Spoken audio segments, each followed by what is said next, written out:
Hello students, welcome to Vishal Academy. My name is Noor.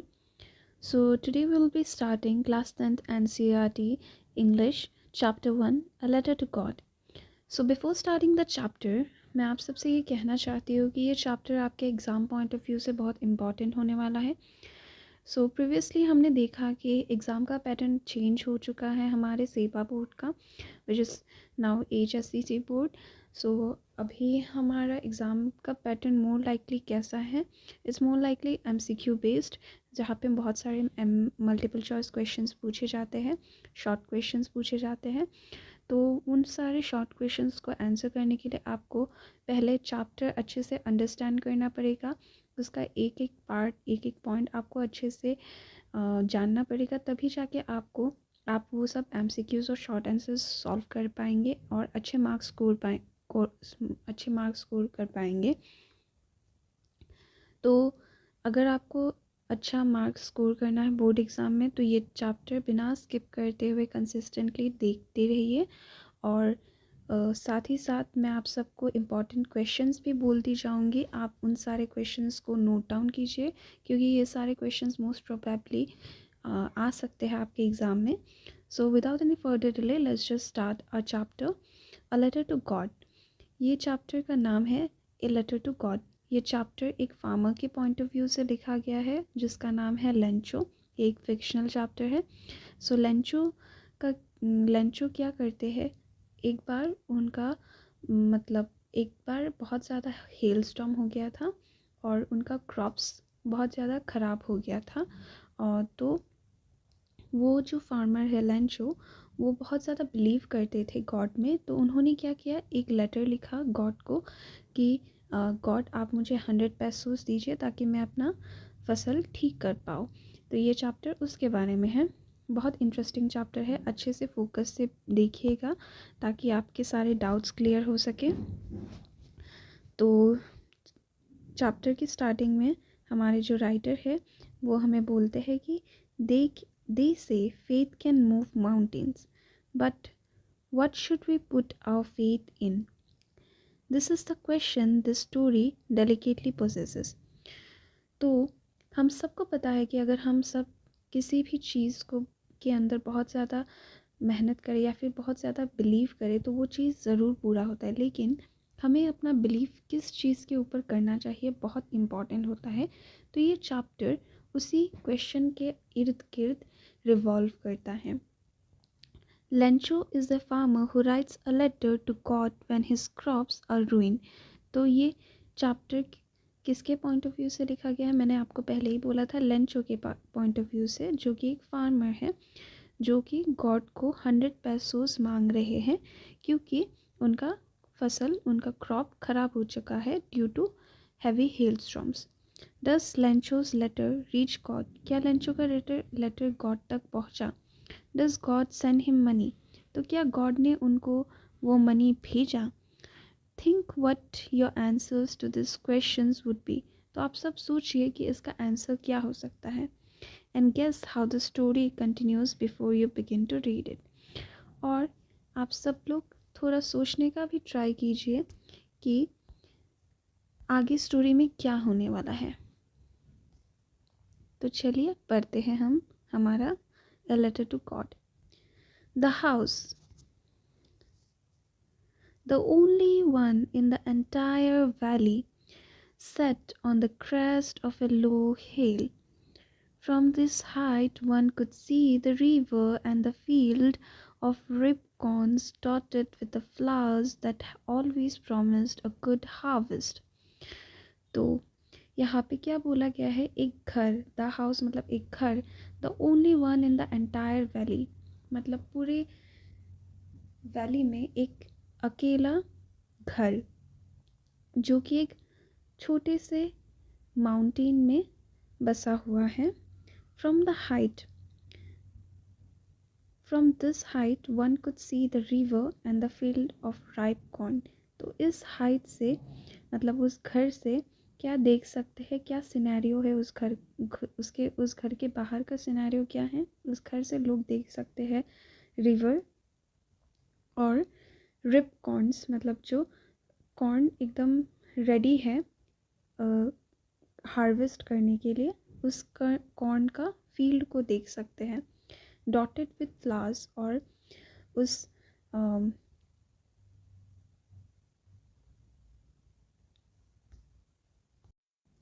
और उस खेत में बहुत सारे फ्लावर्स भी हैं, that promised a good harvest. मतलब बहुत सारे फ्लावर्स, मतलब क्या, बहुत अच्छा एक हार्वेस्ट होने वाला है, ये सब उस चीज़ का अंदेशा है। तो यहाँ पे क्रेस्ट का मतलब दिया हुआ है टॉप ऑफ अ हील, मतलब एक हील है। तो ये अगर हील है हमारा, तो हील के टॉप को क्या बोला जाता है? क्रेस्ट। ओके स्टूडेंट्स,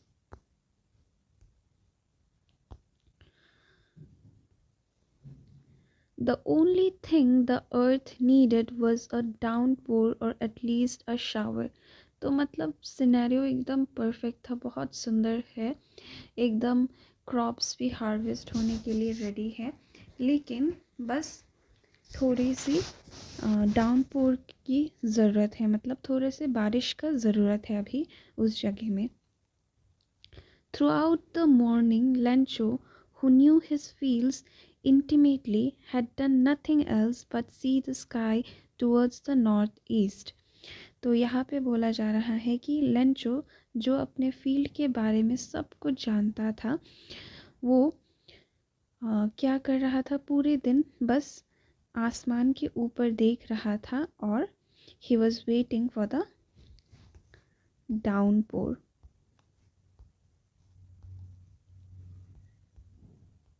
डाउनपोर का मतलब क्या होता है? बारिश।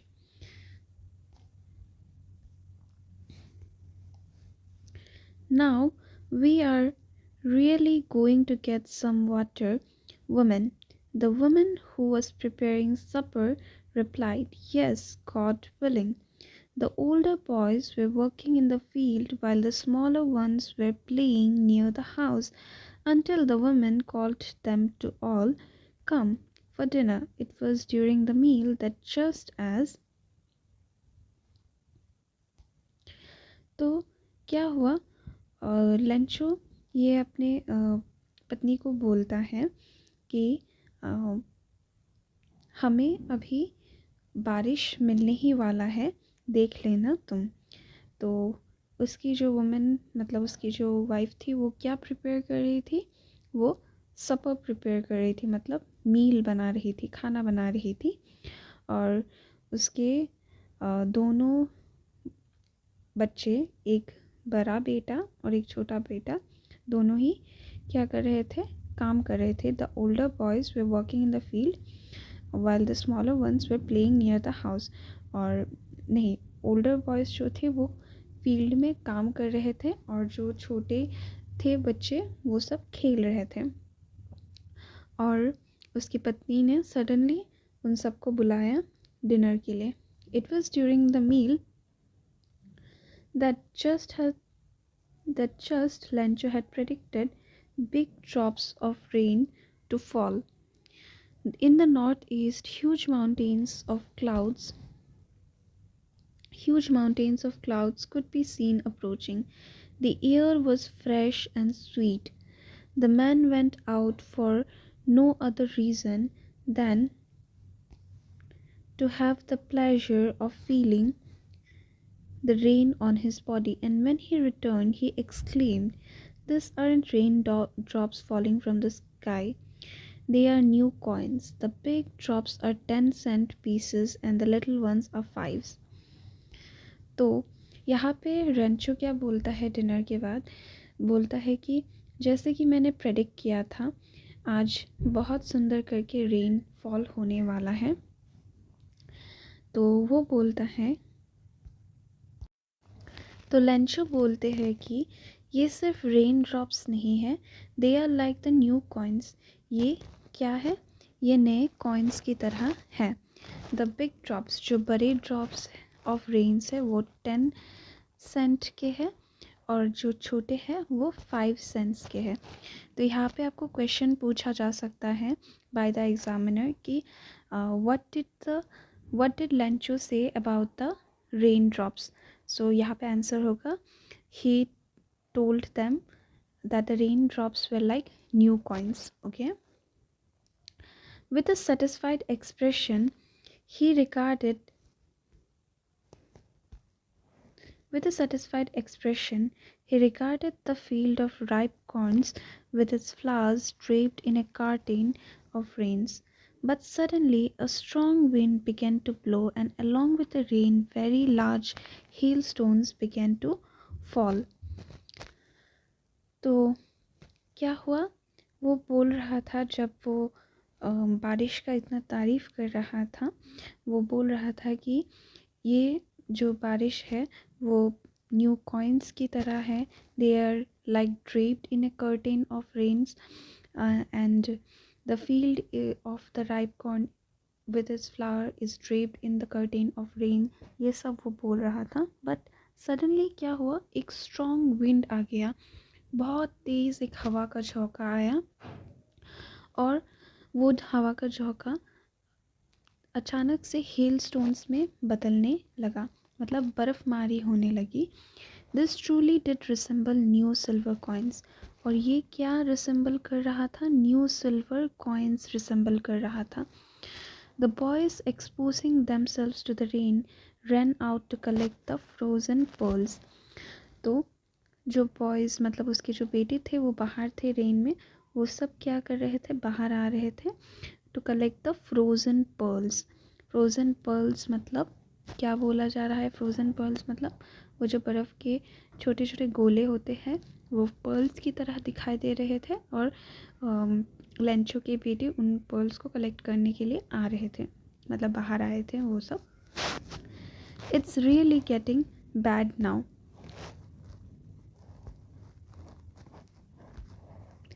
It's really getting bad now, exclaimed the man. I hope it passes quickly. It did not pass quickly. For an hour the hail rained on the house, the garden, the hillside, the cornfield, on the whole valley.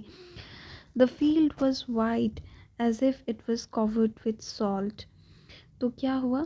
Lencho बोल रहा था कि Lencho चाह रहा था कि ये जो बर्फ़मारी है वो रुक जाए जल्द से जल्द. अगर नहीं रुकता तो उसका पूरा फील्ड ख़राब हो जाता. लेकिन क्या हुआ? वो हेल स्टॉर्म नहीं रुका. वो it continued for an hour और पूरे गार्डन में, पूरे हिल्स में, पूरे कॉर्न के फील्ड में और पूरा वैली में वो पूरा बर्फ़मारी होता रहा और it covered the entire field as if it was covered with salt. ऐसा लग रहा था कि पूरा कॉर्न का फील्ड नमक से भरा हुआ है, इतना सफ़ेद हो गया था. तो यहाँ पे आपको और एक क्वेश्चन पूछा जा सकता है कि what crops did Lencho grow. तो आपको बोलना है he grow corn crops. He grow corn field. Not a leaf remained the trees. The corn was totally destroyed. Corn पूरा destroyed था. The flowers were gone from the plants. और जो flowers थे वो सब नए नए जो flowers आ रहे थे plants में वो सब भी चले गए. Lancho's soul was filled with sadness. When the storm had passed, he stood in the middle of the field and said to his son, a plague of locusts would have left more than this. The hail has left nothing. This year we will have no corn. That night was a sorrowful one. All our work for nothing. There's no one who can help us. We all will go hungry this year. तो Lencho field के बीचों बीच खड़ा होके क्या बोल रहा था कि A plague of locust would have left more than this. अब ए प्लैग ऑफ लोकस्ट का मतलब क्या है यहाँ पे? मतलब इंसेक्ट्स का बहुत बड़ा एक झुंड, वो भी इससे कुछ कम ही छोड़ जाता, इससे कुछ ज़्यादा ही छोड़ जाता, ऐसा लेंचो बोल रहा था. इसका मतलब क्या है? मतलब लेंचो को बहुत ज़्यादा दुख हो रहा था क्योंकि उसने जो इतना मेहनत करके इतना अच्छे से कॉर्नफील्ड एक उगाया था वो सारा मेहनत उसका पानी में चला गया क्योंकि हेल स्टॉर्म्स की वजह से कुछ भी नहीं बचा था। और वो फील्ड के बीचों बीच खड़ा होके वो बोल रहा था कि this year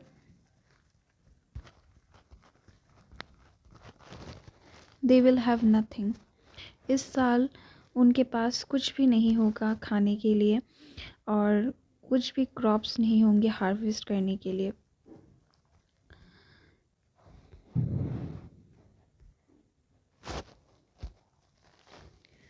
But in the hearts of all who lived in that solitary house, in the middle of the valley, there was a single hope, help from the God. तो यहाँ पे बोला गया है कि जब सारा होप्स उसका ख़त्म हो गया था, तब उसका एक लास्ट होप बाकी था। वो क्या था? वो hope from help from the God. Don't be so upset, even though this seems like a total loss. Even though this seems like a total loss, remember no one dies of hunger. That's what they say. No one dies of hunger. All through the night, Lencho thought only of his one hope, the help of God, whose eyes, as he had been instructed, see everything, even what is deep in one's conscience. तो यहाँ पे क्या बोला जा रहा है कि Lencho का सारा होप चला गया था, लेकिन उसके पास बस अब एक ही आशा बाकी थी। वो क्या थी? Help from God. वो गॉड से अब मदद मांगने वाला था, क्योंकि उसको पता था कि गॉड को सबके दुखों के बारे में पता चलता है। चाहे वो जितना भी छुपा ले, लेकिन गॉड को सब कुछ पता चलता है। Lencho was an ox of a man, working like an animal in the fields, but still he knew how to write. The following Sunday, at daybreak, he began to write a letter which he himself would carry to town and place in the mail. It was nothing less than a letter to God. तो Lencho बहुत एक hard working इंसान था। वो एक farmer था। वो fields में काम करता था, लेकिन फिर भी उसको लिखना पढ़ना आता था। तो एक संडे के दिन उसने एक लेटर लिखा टू द गॉड, और उसने वो लेटर खुद जाके मेल बॉक्स में पोस्ट किया। God, he wrote, if you don't help me, my family and I will go hungry this year. I need 100 pesos in order to sow my field again and to leave until the crops come. Because the hailstorm, he wrote to God on the envelope, put the letter inside, and still troubled went to town. At the post office, he placed a stamp on the letter and dropped it into the mailbox. तो वो एक letter लिखता है God को, और फिर उस letter में वो लिखता है कि गॉड, मुझे 100 पैसोस चाहिए, क्योंकि हेल स्टॉर्म की वजह से मेरा पूरा खेत ख़राब हो चुका है, और अगर मुझे पैसे नहीं मिले तो मैं और मेरा फैमिली दोनों ही इस साल कुछ नहीं खा पाएंगे। तो मुझे आपकी हेल्प की बहुत ज़्यादा ज़रूरत है। और उसने वो लेटर लिख के लेटर बॉक्स में पोस्ट भी कर दिया था। One of the employees, who was a postman and also helped at the post office, went to his boss laughing heartily and showed him the letter to God. Never in his career a postman had he known that address. The postmaster, a fat, amiable fellow, also broke out laughing, but almost immediately he turned serious and tapping the letter on his desk commended, "What faith! I wish I had the faith of the man who wrote this letter, starting up a correspondence with God." तो जब वो postman ने जाके वो letter post master को दिखाया, तो वो पोस्ट मास्टर पहले तो बहुत हंसा, लेकिन फिर वो सीरियस हो के बोला कि कितना अच्छा फेथ है उस इंसान का गॉड के ऊपर। काश मैं भी इतना फेथ रख पाता गॉड के ऊपर। तो यहाँ पे आपको और एक क्वेश्चन पूछा जा सकता है कि describe the appearance of the post master. तो आपको क्या लिखना है? The post master was a fat amiable fellow also broke out laughing. ये आपको लिखने का ज़रूरत नहीं है. The post master was a fat amiable fellow. यहाँ पे एमिएबल का मतलब क्या है? Friendly and pleasant. So in order not to shake the writer's faith in God, the postmaster came up with an idea, answering the letter. तो postmaster के पास एक idea आया. उसने क्या किया? वो उसने लेटर को आंसर करने का सोचा. But when he opened it, it was evident that to answer it he needed something more than Godwill, ink and paper, but he stuck to his resolution. He asked for money from his employees. He himself gave part of his salary, and several friends of his were obliged to give something for an act of charity. It was impossible for him to gather together the 100 pesos, so he was able to send the farmer only a little more than half. He put the money in an envelope addressed to Lancho, and with it a letter containing only a single word as a signature, God. तो उस postmaster ने क्या किया? उस postmaster ने सोचा कि मैं इस इंसान का, इस राइटर का फेथ, इसका बिलीव शेक नहीं करने दूंगा गॉड से. और उसने उस लेटर को आंसर करने का सोचा. और उसने क्या किया? चैरिटी के चेक करने का सोचा. और उसने अपने जितने भी फ्रेंड्स थे, एम्प्लॉयज़ थे, सबसे थोड़ा थोड़ा करके पैसा मांगा. और उसने खुद भी अपने सैलरी का एक पार्ट उसमें इन्वॉल्व किया. और लेकिन फिर भी 100 pesos was too much to collect for him. तो उसने क्या किया? जितना उससे हो सका उसने कलेक्ट किया उस पोस्टमास्टर ने. और he posted it to Lancho again with a signature, God. The following Sunday, Lancho came a bit earlier than usual to ask if there was a letter for him. It was the postman himself who handed the letter to him, while the postmaster, experiencing the contentment of a man who has performed a good deed, looked on from his office. तो लंचो Sunday को आता है और पूछता है क्या कि मेरे पास मेरे लिए कोई लेटर है यहाँ पे. तो पोस्टमास्टर खुद अपने हाथों से उस लेटर को देते हैं लंचो को. लंचो showed not the slightest surprise on seeing the money. तो लंचो थोड़ा भी सरप्राइज नहीं हुआ उस मनी को देख के, क्योंकि उसको पता था कि उसने गॉड से हेल्प मांगा है तो गॉड उसको ज़रूर हेल्प करेंगे. उतना उसको कॉन्फिडेंस था. Such was his confidence. But he became angry when he counted the money. लेकिन वो बहुत ज़्यादा गुस्सा हो गया जब उसने मनी को काउंट किया. God could not have made a mistake, nor could he have denied Lencho what he had requested. Immediately, Lencho went up to the window to ask for paper and ink. On the public writing table, he started to write, with much wrinkling on his brow, caused by the effort he had to make to express his ideas. When he finished, he went to the window to buy a stamp which he licked and then affixed to the envelope with a blow of his fist. The moment the letter fell into the mailbox, the postmaster went to open it. It said, God, of the money that I asked for, only 70 pesos reached me. Send me the rest, since I needed it very much. But don't send it to me through the mail, because the post office employees are a bunch of crooks. Lencho. तो Lencho क्या करते हैं? जब Lencho ने जब वो पैसे count किए तब वो पैसे सिर्फ 70 pesos आए थे, जबकि उन्होंने 100 pesos मांगे थे गॉड से. तो उनके पास सिर्फ 70 pesos आए थे. तो फिर वो फिर से लेटर लिखते हैं गॉड को, वहीं पे खड़े होके बोलते हैं कि गॉड, मुझे 70 pesos ही मिले हैं और मुझे पूरे पैसों की बहुत ज़्यादा ज़रूरत है. मुझे फिर से पैसे भेज दीजिए, लेकिन इस बार मेल करके मत भेजिएगा, क्योंकि यहाँ पे जो पोस्ट ऑफिस के जो एम्प्लॉयज़ है they are a bunch of crooks, मतलब वो सब लुटेरे हैं. और ये लेंचो ने लिखा था अपने लेटर में. तो स्टूडेंट्स, आप सबको ये चैप्टर कैसा लगा और इस चैप्टर से आपको क्या सीख मिलती है?